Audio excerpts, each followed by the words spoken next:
السلام عليكم ورحمة الله وبركاته. قناة رؤيا ستار تحييكم.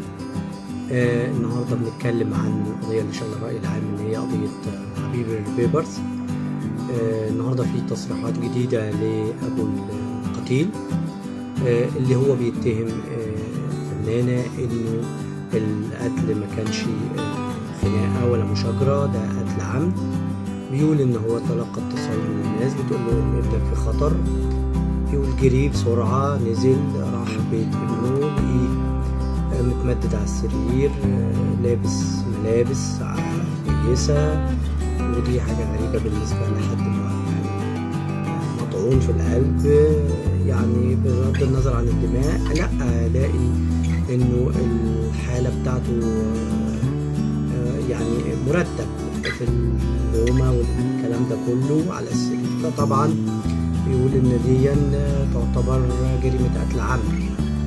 وبرضه في جزئية تانية بيقول مش معقولة في شعور عادي مش هيحصل انه اشتباك بينهم او اثار للاشتباك اللي بينهم، طالما ان هو بيتعدى عليها بالضرب او غيره، اكيد هيبقى في رد فعل. ده اي انسان طبيعي بيبقى بالشكل بالشكل دوت. بيشك طبعا في كلامها ومصر على ان القتل عمد، وانه ممكن يكون في حد كمان ساعدها في عمليه القتل، وان ابنه بوغت بالطعنه، يعني اتفاجئ، مش واحد بيكون شجره، اكيد هيعمل رد فعل. وبيقول انه لقي في رجلين ابنه، حول رجل ابنه في اثار. فالآثار دي اشمعنى هي مفيش أي آثار على جسمها أو إيديها؟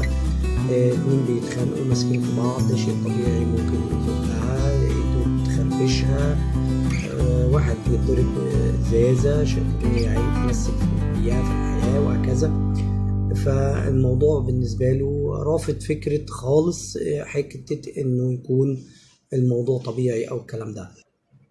احنا كمان بدورنا ما نقدرش نستبعد حالة القتل العمد او كانت مشاجرة. الموضوع ده طبعا هيفصل فيه النائب العام والقضاء.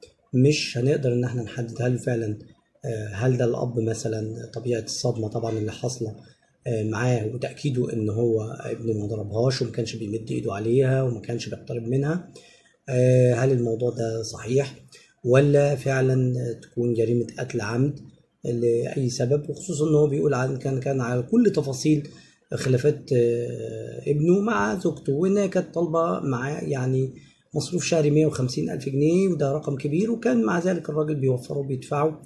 يمكن في الفترة الأخيرة جايز مثلا ما دفعش أو كذا، ما حدش يعرف الملابسات الحقيقية، لكن احنا كده كده في انتظار كل التحقيقات وما ستسفر عنه. فإذا كانت بريئة، يعني مش قصدي بريئة، إذا كانت في مشاجرة عادية ليها حكم طبعا 7 سنوات، ولكن لو كان قتل عمد طبعا فيعني ده ساعتها بتستحق الإعدام، مفيش جدال على كده. فنتمنى إن احنا في الأيام الجاية